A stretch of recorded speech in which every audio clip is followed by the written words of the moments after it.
సత్య టాక్స్కి స్వాగతం. నేను సిహెచ్వి సత్యనారాయణ.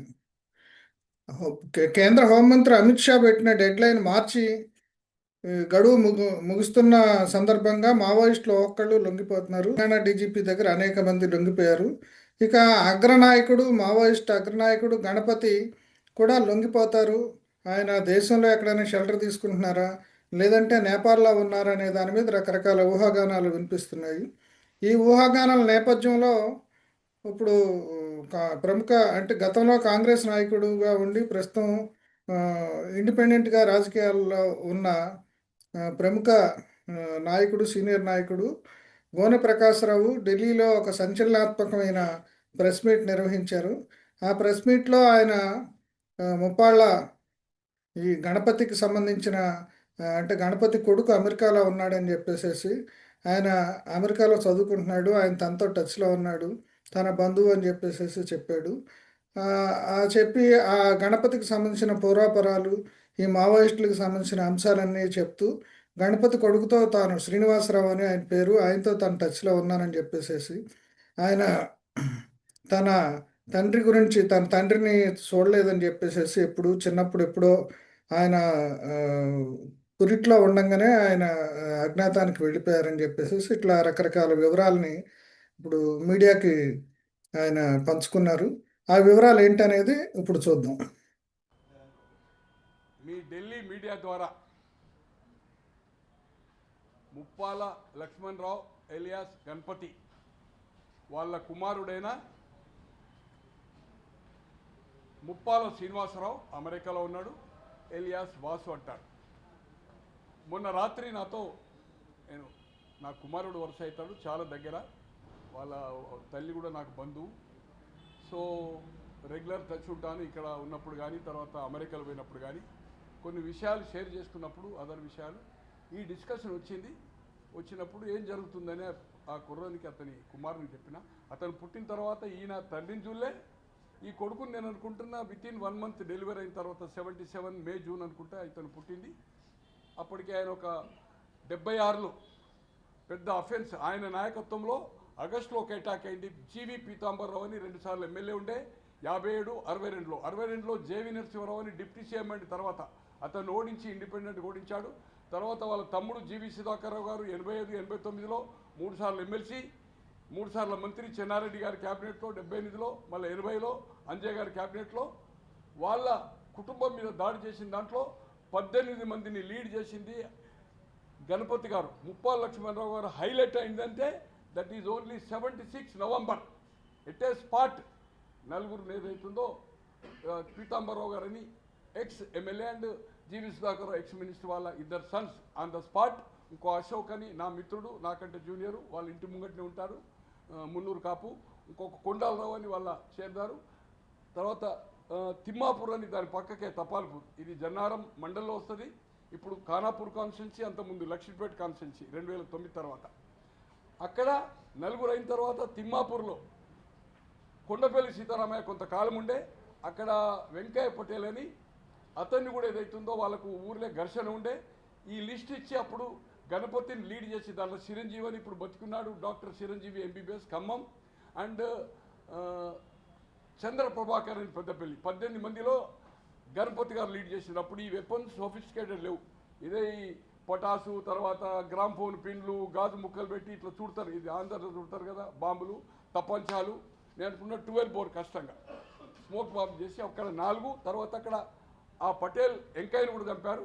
తర్వాత ఇంకొక మాకులపేట అని ఈ 18 మందిలో డివిజన్ అయిపోయారు. దాని తర్వాత హైలైట్ అయిండు.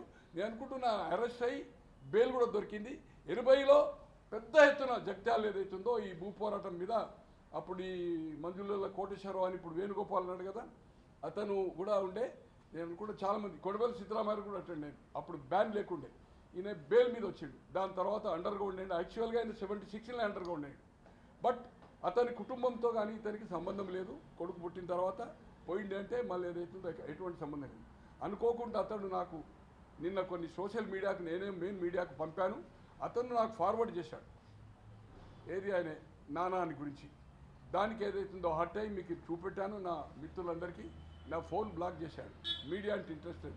2005లో రాజశేఖర రెడ్డి గారు ఈ చర్చలకు పిలిచినప్పుడు కొమ్మినేని శ్రీనివాసరావు గారు అప్పుడు ఆంధ్రజ్యోతిలో ఉండి వారు ఏదైతుందో ఏపీఎన్ స్టార్ట్ కాలేరు, ఎంతో రిక్వెస్ట్ చేస్తే ఏడ్చుకుంటూ ఇంటర్వ్యూ ఇచ్చాడు. ప్రేమ గారు TV9లో ఉండి వారు నాకు పరిచయం లేదు. నేను ఆర్టీసీ చైర్మన్ ఉంటే నేను సీఎం ప్రోగ్రామ్ గారికి తుంగతుర్తి పోతున్నాను, అక్కడ నుంచి అతను పులిచెంతలకు పోయేది ఉండే హెలికాప్టర్లో. ఆ దామోదర్ రెడ్డి గారు అప్పుడు డీలిమిటేషన్ కాలే, ఆయన తుంగతుర్తి ఎమ్మెల్యే ఉండే 2009 ఇది 7లో 6లో. అయితే అనుకోకుండా ప్రేమ గారు కూడా ఇచ్చినాము. తర్వాత 2020లో ఒక నేషనల్ మీడియాలో హిందుస్థాన్ సహా టైమ్స్ ఆఫ్ ఇండియాలో ఇప్పుడు ఏదైతే ఫోటోగ్రాఫ్ గణపతి గారిది కనపడుతుందో అదే ఫోటోతో లొంగిపోతుండే అనేది ప్రచారం జరిగింది. ఇప్పుడు ఎట్లయితే జరుగుతుందో ఇది 6 years బ్యాక్ కూడా విజయ్ గారని ఈనాడులో ఉండి ఇప్పుడు TV5లో ఇంకా ఉన్నారు. అతను నన్ను రిక్వెస్ట్ చేశాడు ఇంటర్వ్యూ ఇప్పిమని. అప్పుడు అమెరికాలో ఉండి కుర్రోడు. అలాగే క్రానికల్లో కృష్ణారావు గారు బాబాయ్ ఆంధ్రప్రభలో ఈనాడులో, తర్వాత ఇండియన్ ఎక్స్ప్రెస్ నుండి చనిపోయాడు. చారి గారని ఈనాడులో ఉండే ప్రభలో ఉండే ఇండియన్ ఎక్స్ప్రెస్ నుండి క్రానికల్ వాళ్ళు అడిగితే నేను రిక్వెస్ట్ చేస్తే ఇంటర్వ్యూ ఇవ్వలేదు. మొన్న కూడా నాకు రాత్రి అయింది, నిన్న ఫార్వర్డ్ చేసినందుకు ఆ పిల్లగాడు హట్ అయ్యిండు. నేను మీడియా కోసం అనేది ఏదైతుందో వాళ్ళ బంధువులు మాట్లాడితే వాళ్ళ ఫ్రెండ్స్ మాట్లాడుతుంటే నేను అనుకోకుండా నేను ప్రకాష్ రావు బాబాయ్కి ఏదైతుందో పంపాను, ఏదైతుందో దాన్ని ఫార్వర్డ్ చేసి నాకు సంబంధం లేదు, నేను మీడియా కోసం అనేది ఎమోషనల్ అయిపోయాడు. సరేనైతే నానా అనేది పెట్టాను, మీరు చూశారు పేపర్లో. నేను మీ మీడియా ముఖంగా అంటే వాళ్ళ బంధువులకు వాళ్ళ ఫ్రెండ్స్ పంపిస్తే ఆయన చూస్తాడు. నేను చేతులు జోడించి వాసు శ్రీనివాసరావు వాసు ముప్పాల రిక్వెస్ట్ చేస్తున్నా, నాకు తప్పైంది. నీ పర్మిషన్ లేకుండా నేను మీడియాకి ఏదైతుందో రిలీజ్ అయింది చేసింది ఏదైతుందో తప్పే. అలాగే మీ మీడియా ద్వారా ఈరోజు Ganapathi health is not good, ఎక్కడున్నది అనేది ఆచూకీ లేదు. నాకున్న తెలుపుతున్న సమాచారం ఇండియా బార్డర్లో అయితే లేడు. It is a very easy to go Nepal, it is very easy. అతను ఎంబడి నాకు తెలిసినంత వరకు సుజాత అని ఆ దళంలో తర్వాత వాళ్ళు అక్కడ పిల్లలు ఉండేది, బర్త్ కంట్రోల్ చేసుకుంటారు, మీకు తెలుసు. ఆమె నేను అనుకుంటున్న 10 ఏళ్ళ గ్యాప్ ఉంది. ఈమెకి ఇప్పుడు ఈ వాసు వాళ్ళ తల్లి ఉంది, ఆమెది 70 years, ఆయనది 49 అనుకుంటా, నాది కూడా 49 పెళ్ళయింది 72లో. తో ఎటువంటి సంబంధం లేదు. అతను హెల్త్ బాగలేదని తెలుసు, హెల్త్ ఓన్గా డిక్లేర్ చేసే 2018లో నాయకత్వం ఒప్పజెప్పిపోయాడు. అతన్ని కూడా నేను ఏదైతుందో రిక్వెస్ట్ చేస్తున్నాను. ఈరోజు సమాజంలో 67లో నక్సల్బరీ స్టార్ట్ అయినప్పుడు 49 సంవత్సరాల కింద వేరే పరిస్థితి. 80లో భూస్వాములకు వ్యతిరేకంగా తుపాకీ కొట్టడం ద్వారా గద్దర్ గారు కూడా మళ్ళీ తుపాకీని వదిలి జనజీవన సర్వంతిలో వచ్చి రాజ్యాంగం ప్రకారమే మనం ఏతుందో పోరాటం చేసి సాధించని చెప్పాడు. అలాగే ఇప్పుడున్న పరిస్థితులు, అప్పుడున్న భూస్వామ్య వ్యవస్థ వేరు, ఇప్పుడున్న పరిస్థితులు, ఇప్పుడున్న టెక్నాలజీ వేరు. అప్పుడున్న జనం మీద కానీ కూలీల మీద కానీ ప్రతి దాని మీద దౌర్జన్యం ఉండి ఇప్పుడు అటువంటిది లేదు. ఇక వేరే దాంట్లో రాజకీయాల దౌర్జన్యం ఉన్నది, అది వేరే సంగతి. బట్ జనజీవన సర్వంతిలో వచ్చి ఇప్పుడున్న రాజ్యాంగం ప్రకారం ఇన్ఫర్మేషన్ చట్టం ప్రకారం మనము ఇప్పుడు వచ్చిన ఈ మీడియా, సోషల్ మీడియా కానీ మెయిన్ మీడియా కానీ ద్వారా మనం ఒక NGOs పెట్టి ప్రజల పక్షాన, పీడిత ప్రజల ప్రకారం కార్మికులు కావచ్చు, కర్షకులు కావచ్చు, ఎనీబడి మనం పోరాటం చేసేదో వాళ్ళకి న్యాయం చేయడానికి తుపాకీ కొట్టడం ద్వారా కదా రాజ్యాంగం ద్వారా ఏదైతుందో చేయొచ్చు. మీరు వచ్చి మాలాంటి వాళ్ళకు ఈ జనాలకు ఏదైతుందో ఆదర్శంతో ఏదైతుందో మీకుండే అనుభవాన్ని ఒక ట్రైనింగ్ క్లాక్ లెక్క, ఒక స్కూల్ లెక్క మీరు నడిపితే, నేను కూడా 2013 నుంచి రాజకీయాలకు దూరంగా ఉన్నాను. నా వైపు నుంచి నా శక్తి ఉన్నంతసేపు మినిమం ఒక 200 మంది 45 నుంచి 60 ఏళ్ళ ఎలాంటి అవినీతి మచ్చ లేకుండా, అంటే నీతి రహితంగా ప్రజాస్వామ్య పద్ధతిలో మీ ఆర్గనైజేషన్ ప్రజల కోసము, ప్రజల పక్షాన ఎవరైతే ఈరోజు దోపిడీకి గురవుతుందో అది ఎవరి చేతులు అవుతుందో అనేది ఈ ప్లాట్ఫామ్ మీద నేను చెప్పదలుచుకోలేదు. వచ్చేది ఉంటే మీతో కలిసి పనిచేయడానికి నేను తయారుగా ఉన్నాను. అట్లనే ఈరోజు మల్లారాజిరెడ్డి టీవీల కథనాల ప్రకారం మాత్రము దేవ్జీ కానీ సరెండర్ అయినారు. They are not surrender. వాళ్ళు సరెండర్ కాలేదు. వాళ్ళు ఏదైతుందో ఏదో షెల్టర్కి వస్తూ ఉంటే ట్రాకింగ్ చేసి వాళ్ళను అది చేశారు. ఈరోజున్న SIBలో ఉండే కొందరు అధికారులు కానీ వాళ్ళను కన్సల్టేట్ చేసి కన్విన్స్ చేసి వాళ్ళని ఏదైతుందో ఆయుధం విడిచిపెడతాడు చేస్తే అదేంటి, కానీ వాళ్ళు లొంగిపోలే. ఇది 100% నేను చెప్పగలుగుతా. ఏది దేవిజీతో పాటుగా మల్లారాజిరెడ్డి నా మిత్రుడు. 2007లో ఆయన అరెస్ట్ అయ్యి కేరళ నుంచి వచ్చిన తర్వాత అప్పుడున్న అరవిందరావు గారి ఇంటెలిజెన్సీ, యాదవ్ గారు అయితే తర్వాత DGP అయిన ఎంతో ప్రయత్నం చేసి రాజిరెడ్డి గారికి బెయిల్ రావడంలో మళ్ళీ దళంలో పోయిన తర్వాత నేను నెంబర్ ఆఫ్ వీడియోలో చెప్పిన ఒక 3 సార్లు నాకు ఫోన్ చేశాడు. నేను నీకు మాట ఇచ్చాను, నేను చెప్పాను ఆ రోజు, నేను అప్పటికి ఆర్టీసీ చైర్మన్ మాజీ అయ్యాను, నేను రాజకీయాల నుంచి తప్పుకుంటా, మనము ఈ సమాజం కోసం ఏదైనా చేయొచ్చు. నేను కొన్ని చేసిన కార్యక్రమాలు విద్యార్థి దశలో 88 ఇంద్రకరణ్ రెడ్డి అని అక్రమ సారా మిషన్ నడుస్తుండే, రామారావు గారు ముఖ్యమంత్రి, ఓన్లీ ఓపెన్ లెటర్ ఇంటర్వ్యూ అడుగు చేయకపోతే press release, with in 1 week అక్రమ మిషన్లు. అప్పుడు ఎలక్టెడ్ బై జిల్లా పరిషత్ చైర్మన్ మొత్తం జిల్లా ఓట్లేయాలి, ఎంటైర్ జిల్లా. KV Narayanarao chief whip, every day 3 గంటలకే పాలు తీసుకుపోతుండే స్వయంగా బిండి కుందర్బాగ్ నుంచి. అటువంటి వాణి సొంత అల్లుని బిల్లు గన్నారం 11 లక్షలు ఆపిస్తే 92లో ఆదిలాబాద్ రామచంద్ర రెడ్డి జనార్దన్ రెడ్డి క్యాబినెట్లో మైనర్ ఇరిగేషన్ మినిస్టర్ నన్ను రిక్వెస్ట్ చేసుకొని ఆయన బిల్ రిలీజ్ చేసిండు. అంటే మనము ప్రచార సాధనాల ద్వారా కానీ మనకుండే నీతి నిజాయితీ ద్వారా ఏదైతుందో, ఏదైనా అన్యాయం జరిగితే అన్యాయం కోసం మనము ఆ పక్షాన పోరాటం చేసే అవకాశం ఉంది. రాజిరెడ్డి గారు నాకు మాట ఇచ్చారు. శేఖర్ అని మీ ప్రెస్ కౌన్సిల్ బషీర్బాగ్లో ఉంటుంది ప్రెస్ కౌన్సిల్, దానికి అధ్యక్షుడు ఉండే మొన్నటి వరకు అతను ఒక ఇంటర్వ్యూ తీసుకుంటే ఆ ఇంటర్వ్యూ ఏదైతుందో కాపీ అరవిందరావు గారికి ఇస్తే అక్కడ పబ్లిక్ ప్రాసిక్యూటర్ సార్కు పెట్టి చెప్పితే బెయిల్ వచ్చింది. బెయిల్ అయిన తర్వాత పోయి కూడా నాకు ఫోన్ చేసి నీకు మాట ఇచ్చాను ఏదైతుందో అని. ఇప్పుడు ఆల్రెడీ నేను కొందరితో మాట్లాడినప్పుడు నా పేరు తీసుకుంటు, కానీ ఇప్పుడు ఇంకా పోలీసు దాంట్లో ఉన్నారు. ఇంకో 10-15 రోజుల తర్వాత వాళ్ళ ఇష్టమున్న కాడికి పంపిస్తారు. అంటే వాళ్ళ కొంత ప్రమాదం కూడా ఉంది.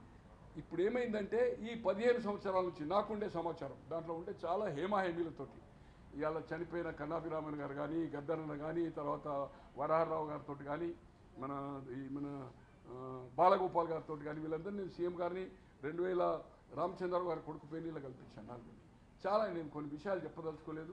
ఇలా దగ్గుపాటిని మన దాంట్లో కేసులో ఉన్న విజయ్ కుమార్ జైల్లో ఉండి డాక్టర్ అయి నాగరనుడి ఇప్పుడు రాయపూర్లో ఉన్నాడు. గణేష్ అని మాగుంట దాంట్లో ఏదైతుందో ఉండే ఆయన ఇప్పుడు బెయిల్ మీద ఉన్నాడు. ఆయనకు లైఫ్ అంటే గవర్నమెంట్ ఏదైతుందో అమెరికాలో కాదు 70 ఏళ్ళు 80 ఏళ్ళు లైఫ్ అంటే ఇక్కడ 13 ఏళ్ళు 20 ఏళ్ళు 13 ఏళ్ళు కాదు, చచ్చిదానిగా జైల్లో ఉన్నారు. ఇప్పుడు బెయిల్ మీద ఉన్నాడు అనుకోండి. అతనితో కూడా మాట్లాడాను. సో వీళ్ళందరికీ ఏదైతుందో సహాయ సహకారాలు నేను చెర్లపల్లినప్పుడు కానీ, కూర రాజన్న కానీ, వారి తమ్ముని కానీ, వీళ్ళందరికీ ఏదైతుందో సహాయం చేసిన వాడిని లీగలా మంచిగా చెడ ఆ తర్వాత ఏదైతుందో వెజిటేరియన్ ఇచ్చు, వాళ్ళ ఫుడ్ సిస్టమ్ కానీ, వాళ్ళ మెడిసిన్స్ కానీ, హాస్పిటలైజ్ కానీ తో నేను ముఖ్యంగా మీ ద్వారా ఏదైతుందో గణపతి కొడుకు హట్ అయి నాకు బ్లాక్ చేశాడు. నేను మీ ద్వారా చేతులెత్తి వాసు నన్ను క్షమించాలా, నీవేదైతుందో నాపై కోపం వద్దు, నేను నీకు నష్టం చేసే పని చేయలేదు, నువ్వు మీడియాకు దూరం ఉంటావు, కష్టపడి పైకి వచ్చావు, ఆయన పైన ఆధారం లేదు, ప్రభుత్వం రేపు ఏదైనా ఆయన వచ్చి ఏదైతుందో ప్రభుత్వం రాయితీలు ఇస్తే ఏదైతుందో నీకు దానికి ఆశపడేటోది కాదు, కానీ నీకు నష్టం చేయాలని కాదు. మీ ద్వారా గణపతి గారిని నేను రిక్వెస్ట్ చేస్తున్నాను. మీరెంతైతే మిలిటెన్సీగా గన్బెట్టి కొన్ని సాధించారో ఇప్పుడున్న పరిస్థితిలో, నేను ఇంకా 2 ఏళ్ళు ఉంటానా 3 ఏళ్ళు ఉంటానా, నాకు 77 ఏళ్ళు అయినాయి, తనకంటే 2-3 ఏళ్ళు పెద్ద కావచ్చు. ఒక మినిమం మిలిటెంట్స్ ఏదైతుందో ఒక 200 మందిని ట్రైనింగ్ చేసే 6 నెలలు ట్రైనింగ్ చేస్తావు, ఎప్పుడు చేస్తావు. ఈ యొక్క ఇప్పుడు జరుగుతున్న సమాజంలో భూస్వాముల కంటే ఆ రోజు కంటే ఇప్పుడు దోపిడీ జరుగుతూ ఉంది, ప్రజలకు అన్యాయం జరుగుతుంది, ప్రజలు కూడా అమ్ముడుపోతున్నారు. ఓటుకు నోటు ఇలా 7 లక్షలు 7 కోట్ల 8 కోట్లు సర్పంచ్ ఎలక్షన్కు, ఓటుకు 1,00,000 2 లక్షలు నడిచినాయి. మీరు పత్రికలు వచ్చినది వాస్తవం కూడా. తో దీనికోసం ఏదైతుందో సమాజం కోసం దయచేసి ఏదైతుందో మీ అనుభవాలను ఇప్పుడున్న టెక్నాలజీ ప్రకారం ఏదైతుందో ఇక గన్ను పట్టడానికి రిక్రూట్మెంట్కు తయారు లేరు. చట్టాల ద్వారా మనం ఏదైతుందో ఇప్పుడు వచ్చిన సోషల్ మీడియా ద్వారా ఏదైతుందో న్యాయం కోసం పోరాటానికి మీరు ముందుకు రావాలని, అలాగే నేను కేంద్ర రాష్ట్ర ప్రభుత్వాలకు అంటే నేను పిటిషన్స్ కూడా ఇస్తున్నాను ఇక్కడ హోమ్ మినిస్టర్ ఇంకా 10-15 రోజుల తర్వాత వాళ్ళకి ఇచ్చే రాయితీలు. ఇప్పుడు మల్లారాజురెడ్డి దేవ్జీ ఉన్నాడు, ఇతర రాష్ట్రాలకు ₹1 కోటి, తెలంగాణలో మొన్న 25 లక్షలు ఇచ్చింది. ఎందరికో పారిశ్రామికవేత్తలకు, ఎందరికో కవులు కళాకారులకు, ఇలా కుల సంఘాలకు 10 ఎకరాలు 10 కోట్లు ఇస్తున్నారు. అటువంటి వాళ్ళకి ఏదైతుందో వాళ్ళ కుటుంబ సభ్యులు సఫర్ అయ్యారు. వాళ్ళు ఏమి స్వార్థం లేకుండా, వాళ్ళ తల్లిదండ్రులు చనిపోయిండు, వాళ్ళకి ఇల్లు లేవు, వాళ్ళ కుటుంబ సభ్యులంతా నష్టపోయిండు. వాళ్ళకి ఏదైతుందో ఉపాధి అవకాశాలు కానీ, హౌసింగ్ కానీ, తర్వాత ఈ హౌస్ సైట్స్ కానీ ఇప్పుడైతే నాకున్న సమాచారం వాళ్ళకి రిక్రూట్మెంట్ లేదు కనుక, అందరూ 60 ఏళ్ళు క్రాస్ అయింది కనుక వీళ్ళు కొందరు వచ్చి కొందరు దాంట్లో కంటిన్యూ అయినా వీళ్ళ మీద పగబట్టడానికి అవకాశం లేదు. అదే యంగ్టర్స్ అయితే ఉంది. మీ ద్వారా రిక్వెస్ట్ చేసేది ఏంటంటే మెయిన్ గణపతి గారి కొడుకు ఈ దీని తర్వాత ఇంకా నేను హోమ్ మినిస్టర్ కానీ తర్వాత ముఖ్యమంత్రి కొన్ని సూచనలు చేస్తున్నా. ముఖ్యంగా గణపతి గారు ఏదైతుందో ఖచ్చితంగా ఇది అతనికి వెళ్ళిపోతుంది. బట్ యు కమౌట్, మీరు దాంట్లో కంటే ఎక్కువ సాధించే అవకాశాలు ఉన్నాయి. ఎలా అనేది వీ కెన్ సీట్ రోజుల తరబడి మీరు తయారు మేధావులు, జర్నలిస్టులు, ఈ ఎన్జిఓ ఆర్గనైజేషన్లను కొన్ని వందల మందితోటి సిరీస్ ఆఫ్ మీటింగ్స్ నేను పెట్టించి నా వైపు నుంచి మినిమం 200 నేను 24 అవర్స్ దానికి నెట్వర్క్ ఏదైతుందో మనకు మీ ఇప్పుడు ట్రాన్స్పోర్ట్ అనుకోండి, తర్వాత ఏదైతుందో అకామిడేషను, మీటింగ్స్కు, లంచ్లు, డిన్నరు స్వచ్ఛందంగా ట్యాక్స్ 33%గా ఎన్ఆర్ఐస్ కానీ ఇక్కడ కానీ నీతి నిజాయితీ పనులతోటే ఈ ఎలక్షన్కు ఏదైతే మన రాజకీయ పార్టీలకు ఇచ్చినట్టుగా బ్లాక్ మనీ లేకపోతే ఏదైతుందో ఇది కాదు, ఎలక్షన్ బాండ్స్ లెక్క వైట్ మనీ మనకు ఏదైతుందో సాయం చేయడానికి ఈ సమాజంలో ఎంతోమంది రెడీగా ఉన్నారు. మనము అటువంటి సమాజాన్ని సృష్టించాలి. ఇక రాజకీయాల దేవ్జీ అనే రాజకీయాలు రావాలనుకుంటున్నాడు. నేను అనుకుంటున్నా కొరట్ల నుంచి పోటీ చేస్తాడు. డీలిమిటేషన్ అనేది పక్క కాన్స్టిట్యున్సీలు ఇప్పుడు ఉన్న దానికంటే తెలంగాణలో 34, అక్కడ 50 ఎక్కువ అవుతుంది. డీలిమిటేషన్లో ఖచ్చితంగా ఈరోజు 790 నుంచి 80 లోకసభ అయితే దాని రేషియోలో రేపు అసెంబ్లీ కూడా ఎక్కువ అయ్యే అవకాశం ఉంది. అలాగే మల్లోజుల వేణుగోపాల్ కూడా ప్రకటించిండు, ఆయన కూడా రాజకీయాలకు పోటీ చేసే అవకాశం ఉంది. నాకున్న ప్రకారం రాజిరెడ్డి ఈరోజు 76, ఆయన రాజకీయాలు చేయడు. 77 హెల్త్ కూడా సహకరించలేదు, గణపతి గారు చేయరు. వీళ్ళిద్దరు మాత్రం రేపు నేను అనుకోను కదా అంటే ఏదో రాజకీయ పార్టీలు చెప్తారని. ఇలా సీతక్క దళంలోకి వెళ్ళి వచ్చి కాంగ్రెస్ నుంచి నిరంజన్ రెడ్డి గారు కుండపల్లి సీతారామయ్యను ఉస్మానియా నుంచి బయటికి తేవడంలో మెయిన్ నిరంజన్ రెడ్డి వనపర్తి నుంచి ఎమ్మెల్యే మంత్రి అయ్యాడు.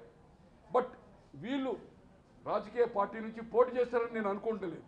మల్లోజుల వేణుగోపాల్ కానీ లేకపోతే దేవ్జీ కానీ ఖచ్చితంగా వాళ్ళు ఒక ఆర్గనైజేషన్ ఇండివిజువల్గానా ఇండిపెండెంట్గానా ఒక మేనిఫెస్టో పెట్టుకొని చేస్తారు. రాజకీయాలు రావచ్చు, గతంలో ఉన్న వాళ్ళు వచ్చిండ్రు, కానీ అవినీతి రహితం కోసం ఏదైతుందో పోరాటం చేస్తానని ఏకపక్ష మేనిఫెస్టో. నీతి అనేది అవినీతి అనేది ఒక మచ్చ రాదు. అన్నా హజరే ఉన్నాడు, జయప్రకాష్ నారాయణుడు రాజకీయాల్లో లేకుండా కూడా వాళ్ళు ఎన్నో సాధించారు.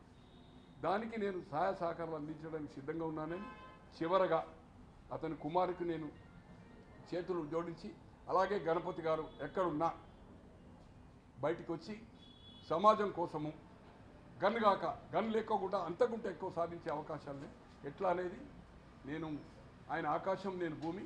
బట్ ఐ కెన్ ప్రూవ్ 88 అంటే 37 సంవత్సరాల కింద ఒక విప్లవం చేసింది నేను. అంటే మనం చూస్తే ఇప్పుడంటే ఈ మీడియా దగ్గర నన్ను చూడొచ్చు. ఆదిలాబాద్లో ఎక్కడ తిరిగినా ఒక పులి లెక్క చూశారు అప్పుడు పేపర్లే వచ్చేది. తో హడలు చేసిన ఒక్కనే నాకు గన్మెన్ లేదు, ఓన్లీ బస్సులో నడుచుకుంటూ తిరిగేవాడిని. ఇప్పటి వరకైతే భగవంతుని దయ వలన కాళ్ళు జైలు మంచిగా ఉన్నాయి.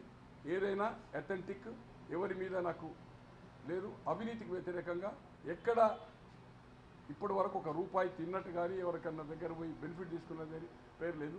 అదేవిధంగా ఈ సమాజం కోసం వాళ్ళు వస్తే వాళ్ళతో కలిసి పనిచేయడానికి అన్ని సహాయ సహకారాలు విత్ మిలిటెంట్ మినిమం 200 లిస్ట్ చేసి ఈ సమాజం కోసం ఏదైనా చేయడానికి తయారుండాలని నేను గణపతి గారిని మీ ద్వారా అంటే ఉప్పాల లక్ష్మణ్ గారిని రిక్వెస్ట్ చేస్తా ఉన్నాను. సార్, ఇప్పుడు కేంద్ర ప్రభుత్వం గత కొన్ని రోజులుగా చేస్తున్నటువంటి ఆపరేషన్ అంటే ఈ నెలాఖరుతో నక్సల్స్ లేకుండా చేస్తామని చెప్పి వాళ్ళు అనుకుంటున్నారు. ఇది మీ అంచనా ప్రకారం ఇది క్లోజ్ అయిపోయినట్టేనా సార్? క్లోజ్ అనేది ఇంపాసిబుల్. ఇంకా కొందరు ఇప్పుడు 40, 42, 43, 44 రోజులు వాళ్ళు బయట. ఈవెన్ దేవ్జీను రాజిరెడ్డి కూడా రావడానికి తయారు లేకుండా ఏదో షెల్టర్కి వచ్చారు దొరికారు. ఇక నేను దాని వివరాలకు పోదలుచుకోలేదు. బట్ అనుకోకుండా కన్విన్స్ అయ్యారు చేశానండి. మీరు చూడండి, అక్కడ వెపన్తో రావాలి కదా, వెపన్ లేకుండా అయితే తిరగరు కదా, వెపన్ అయితే సరెండర్ చేసినట్టు రాలే కదా, ఎట్లయితే వాళ్ళు సార్ నెవర్ అండ్ మల్లోజుల వీళ్ళు సరెండర్ని వచ్చినాక ఇంకా పోలీసు ముందు వరచక ముందు మేము ఎప్పటి నుంచో డిస్కషన్ అవుతుంది పార్టీలో. మేము వచ్చినప్పుడు ఏదైతుందో అప్పుడు లీడర్ అయ్యింది కదా, ఎవరు దేవ్జీ అయింది కదా, మమ్మల్ని టార్గెట్ పెట్టారు. కానీ మేము ఆ దళాన్ని స్కిప్ చేసి మేము వచ్చినాం. వాళ్ళ దగ్గర వెపన్లు ఉండే. బట్ ఇప్పుడు మేము ఏదైతే ఇంతకుముందు డిస్కస్ చేసినా ఆ దారికి వచ్చింది అనేది ఈ గేమ్ ఇంటర్వ్యూ అది ఎవరో ఫార్వర్డ్ చేసి మీకు దొరుకుతుంది. ఇది మన మల్లోజుల వేణుగోపాల్తో ఖచ్చితంగా. ఈరోజు గణపతి గారు కూడా ఏదో వచ్చి సరెండర్ కావాలని క్షమాభిక్ష పెట్టమని కాదు, రివార్డు కోసం కాదు, సమాజం కోసము. ఇప్పుడు 2018లో ఆయన విడ్రా అయింది. 92లో కొండపల్లి సీతారామన్ బయటకు పంపి నాయకత్వం వహించింది. నాకు హెల్త్ సహకరించలేదు. అట్లే వాలంటరీగా నేను ఈ సమాజం కోసం రాజ్యాంగం ప్రకారమే ఇప్పుడున్న టెక్నాలజీ ప్రకారం నేను వచ్చేది అవుతుందో సర్వీస్ అని చెప్పేది ఉంటే ఒక చరిత్రలో నిలిచిపోతాడు ఆయన అనుభవాలను. దాన్ని ఏదైతుందో నేను అనుకోను కదా అంటే 31st డెడ్ లైన్ పెట్టాను అంటే చాలామంది లొంగిపోయే అవకాశం ఉంది. బాగా అంటే కార్నర్ చేశారు. నేను అనుకుంటున్నా కదంటే 50-50 ఛాన్స్. గణపతి గారిది ఇంకా రిజల్ట్కు పరిపక్వం కాలేదు. బట్ అతను నేను అనుకుంటున్నా నాకుండే సమాచారం ఇండియాలో ఎక్కడున్నా భయం ఉంటుంది. నేపాల్లో ఉండి ఉంటాడు అతని సతీమణి. అతనికి ఉండే ఫోర్స్ ఉంటుంది కదా దాంట్లో పనిచేసిన వాళ్ళు మెడిసిన్స్. బట్ ఈ షుడ్ కమ్అవుట్.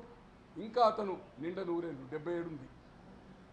నాకంటే 2-3 నెలలు పెద్దనా 2-3 నెలలు నాకు ఇప్పుడు జనవరికే 77 అయిపోయింది. కనుక అతను వచ్చేది అవుతుందో జనజీవంతులో కలిసి వారి కొడుకును కానీ భార్యను చూసుకోలేదు. ఇప్పుడు అక్కడ సుజాత అనే ఉన్నది, వాళ్ళకి పిల్లలు లేరు.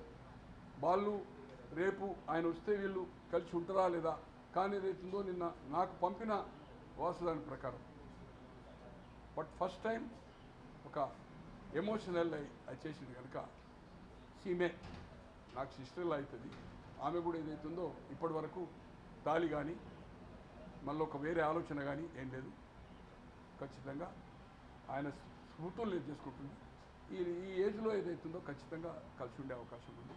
ఏదైతుందో ప్రభుత్వం సహకారం ఇచ్చినా ఇవ్వకుండా దేకర్ కంఫర్ట్ మామూలుగా చేసే జీవితం ఏదో చిన్న ఇంట్లో ఒక 200 గజాల్లో చిన్న ఇల్లు కట్టారు. ఏది ఒక సర్వెంట్ చూసుకుంటూ అమెరికా కూడా మొన్న ఒకసారి పోయి వచ్చారు. 2 మనుమలు. శ్రీనివాస్ గారికి 16 సంవత్సరాల కుర్రోడు, ఇప్పుడు 12th అనుకుంటా. ఇంకో ఆయన రెండో కొడుకు వచ్చి 6th క్లాస్. 2 వాళ్ళు కూడా అక్కడ ఉండే ఉద్దేశం లేదు. ఇంతకుముందు 2020లో మీకు అది ఇంపార్టెంట్ చెప్పేది. విజయ్ గారు అపాయింట్మెంట్ ఇయ్యాక మీకు చూపెడతాను నేను. అక్కడ FBI ఇతన్ని కార్నర్ చేశారు. వాళ్ళ దగ్గర ఇన్ఫర్మేషన్ ఉంటుంది కదా. అతను ఒక్కటే చెప్పాడు స్టేట్ FBI ఆఫీసర్స్ పోతే ట్రాకింగ్ చేస్తే ఆఫీస్ ఇదంతా పోతే నేను మీ దేశానికి ఏదన్నా ఇబ్బంది కనిపిస్తే ఇప్పుడు ఇదే ఇమ్మీడియట్ నాది ఏదైతుందో టికెట్ అరేంజ్ నేను చేసుకుంటా. మీరు ఇస్తే ఈ సామాన్ ఇక్కడ నా సామాన్ వేసుకొని బ్యాగ్ వేసుకొని లీవ్ ద కంట్రీ. నాకు పీపుల్స్ వార్ మా ఫాదర్కి ఏం సంబంధం లేదు. నేను ఖచ్చితంగా నా శేష జీవితం ఏదైతుందో అనుకోకుండా నాకు అక్కడ ఉండే పరిస్థితులు ఇక్కడ అవకాశం వచ్చింది కనుక వచ్చింది. వాళ్ళు హగ్ చేసుకొని వాళ్ళు అమెరికన్స్ FBI ఆఫీసర్లు ఏదైతుందో కళ్ళకు నిలుచుకున్నారు. అంటే ఎక్కడ బెదరకుంటా అందుకోసమే ఆ రోజు ఇంటర్వ్యూ ఇవ్వకుండా నాకు పబ్లిసిటీ అవసరం లేదు అని ఏదైతుందో ఒప్పుకోలేదు. 2020లో విజయ్ గారు TV5 అండ్ వీళ్ళు అడిగితే ఏదైతుందో నేను కన్విన్స్ చేసి వాళ్ళకి చెప్పాను. ఆయన అప్పుడు 2020లో నాకు చేసిన మెసేజ్ మీకు FBI ఇవంతా ఇంటర్వ్యూ అయింది కూడా కన్వర్జేషన్ ఎన్ని నిమిషాలు మాట్లాడింది కూడా మీకు ఫార్వర్డ్ చేస్తే కావాలనుకుంటే. But is a very sincere person. కానీ ఆయన పర్మిషన్ లేక ఇచ్చినందుకు నాకు కూడా ఏదైతుందో బాధగా ఉంది. నా ఫోన్ బ్లాక్ చేసిండు. ఆయన ఫ్రెండ్స్ వాళ్ళ బంధువులతో మాట్లాడుకుంటా. ఫోన్ లేకపోతే ఇవాళ రేపు గడపలేరు కదా.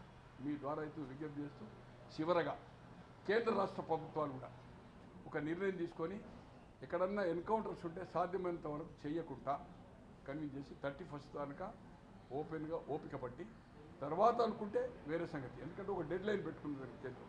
రాష్ట్రం అయితే they are going. Revanth Reddy గారు అక్కడ ఉండే ఇప్పుడు సుమతి SIB కానీ అక్కడ ఉండే శివధర్ రెడ్డి గారు కానీ అక్కడ ఉండే అధికారులు బాగా సహకరిస్తున్నారు. దే ఆర్ కౌన్సిలింగ్ చేయడానికి కొందరి ప్రయత్నం చేస్తున్నారు. నాకుండే సమాచారం రాజిరెడ్డి దేవిజీని కూడా ఎవరు చేశారనే సంగతి కానీ వాళ్ళు ఈ అధికారులు SIB అధికారులు వాళ్ళని చేయడంలో వాళ్ళు ఏదైతుందో దే ఆర్ మళ్ళీ ఉండరు. కానీ వాళ్ళు స్ట్రాంగ్గా నాకు తెలిసినంత వాళ్ళు చచ్చే వరకు దాంట్లో ఉంటారు. కానీ అక్కడ ఉండే నిర్బంధమైనప్పుడు వాళ్ళ హెల్త్ పాయింట్ ఆఫ్ వ్యూనా కొంచెం ఏదైతుందో సేఫ్ ప్లేస్లో ఒక 2-3 నెలలు తలదాల్చుకుంటూ వచ్చినప్పుడు పోలీస్ చేతుల్లో దొరికిపోయారు. బట్ ఇది హ్యాండ్స్ ఆఫ్ పోలీసు. వాళ్ళని ఎన్కౌంటర్ చేయాలంటే చేయలేదు.